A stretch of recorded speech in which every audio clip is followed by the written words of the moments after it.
My first question for you was, what led you to your profession?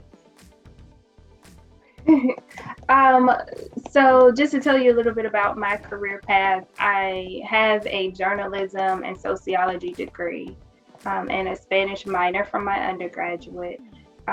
Decided to and moved into employment at a company called Lockheed Martin.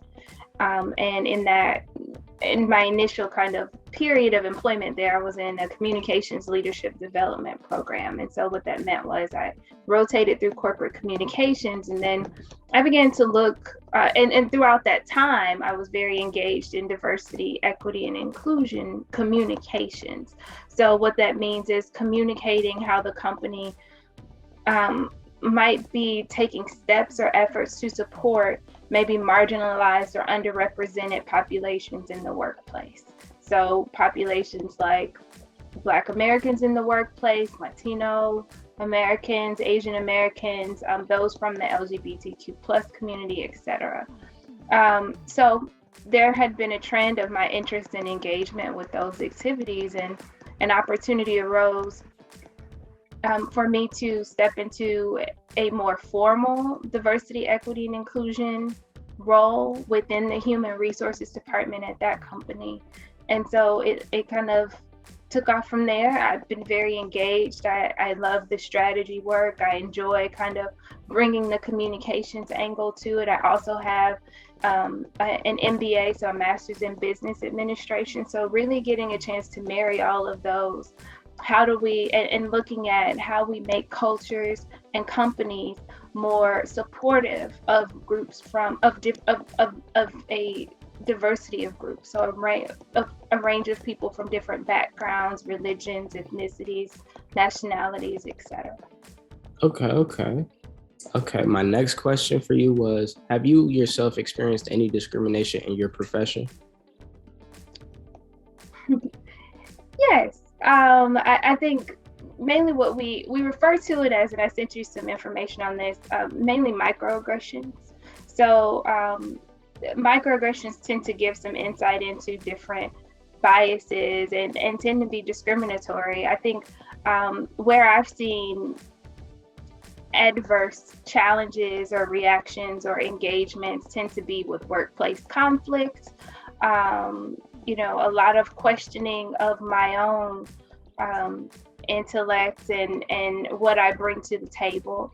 Why am I in the room? I would always get reactions because also in my corporate experiences, I tended to be the youngest person in the room, the only woman in the room, the only Black person in the room, the only non-engineer in the room. So there were a lot of things that people may not have understood, or about how to engage or relate with someone like me. And so oftentimes when that happens, people pull on what they think they know or things they've seen, or maybe on television or in the news. And so those tend to be stereotypes. And so there's a question of, well, is she smart enough to be here? Why is she so young and in the room of a vice president? So I think some of my microaggressions or discriminations definitely pertain to what I brought to the table. Also, promotional opportunities, the perception of what I am doing versus what they categorize as a leader or someone who should be successful in corporate spaces. And so some of those things impacted how I might move and progress in a company or corporate environment.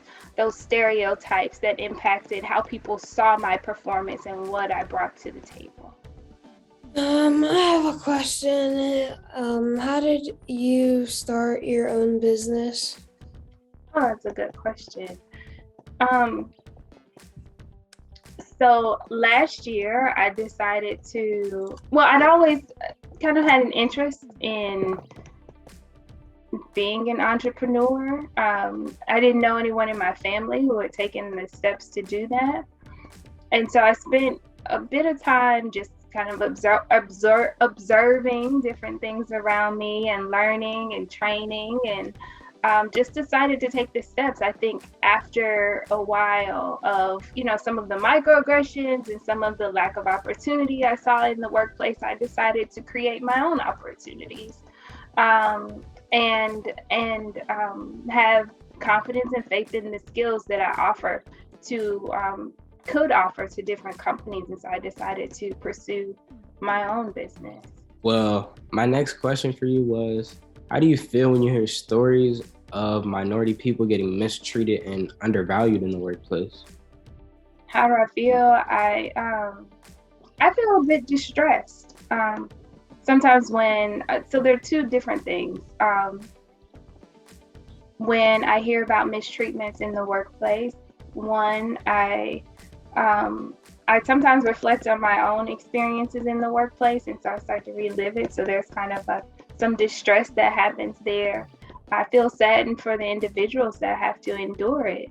And also, I use that as fuel for what I do now.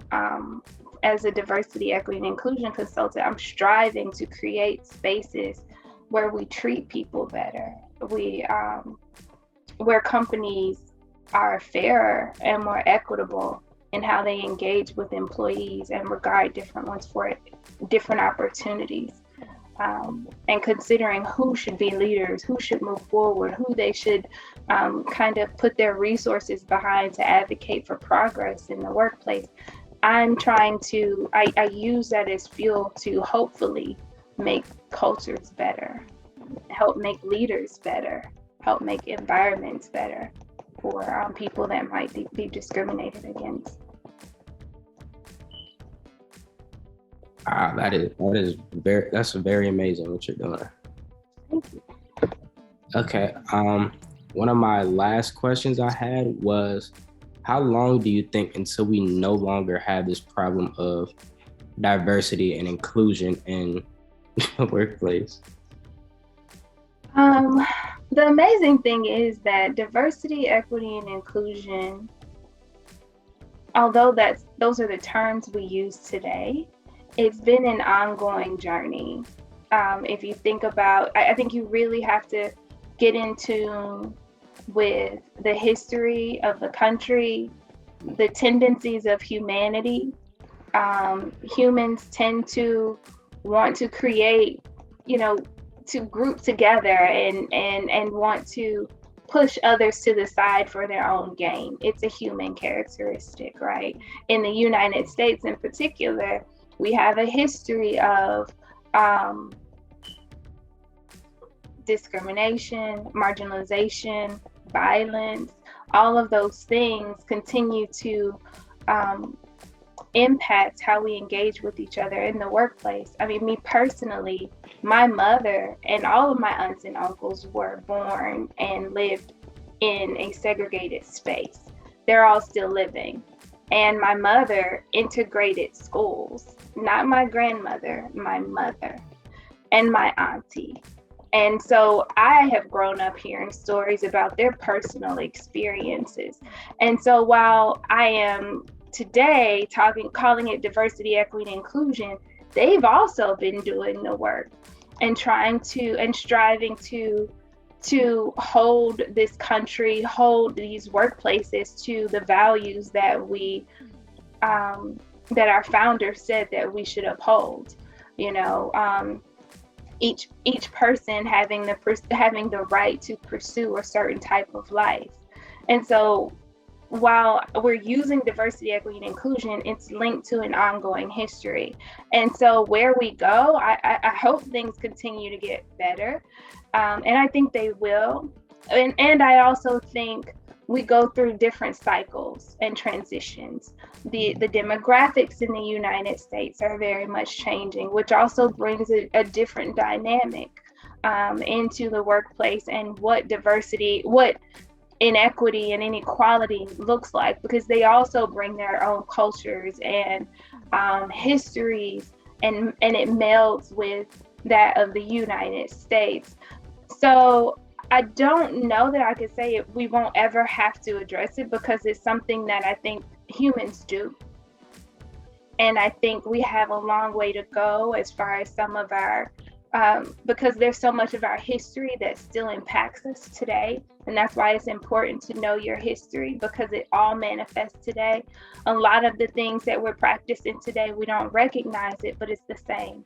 A lot of things that we experience are cycles. My mom says this all the time, it's a different time, but it's the same story, right? It's different characters, but it's the same, it's showing up the same. My uncles say the same thing.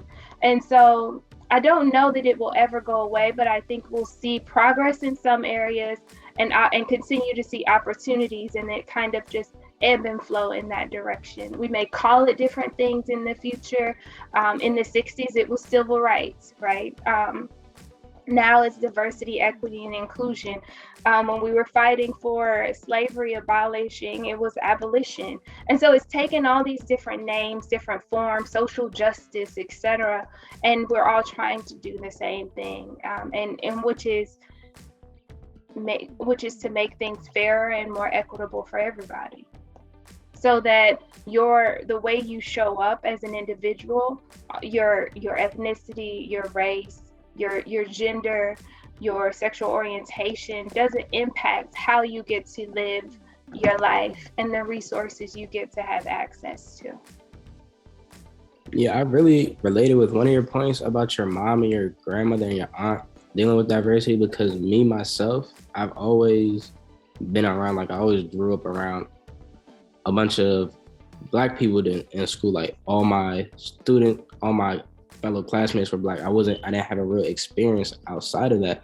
And when I got to high school, it was like really diverse. It was all types of cultures, ethnicities, and seeing everybody join together, learning about other people's cultures and their tendencies, like really opened my eyes and just gave me an experience that like I really enjoyed, and it's really helped me today.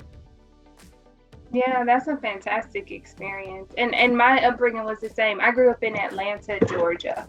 And so the majority of my elementary and middle school experience, I was around a lot of Black people. But there was even in that, there's so much diversity amongst us. So many different religions, so many different backgrounds, etc. And when I did venture into high school,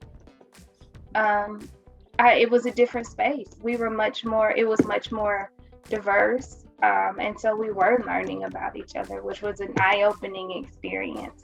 And then I moved into spaces where I became the only one that looked like me, which created a whole nother set of experiences, none of which I regret, each having their own kind of challenges and opportunities to learn and grow. And so, I'm glad to hear that you're embracing it all.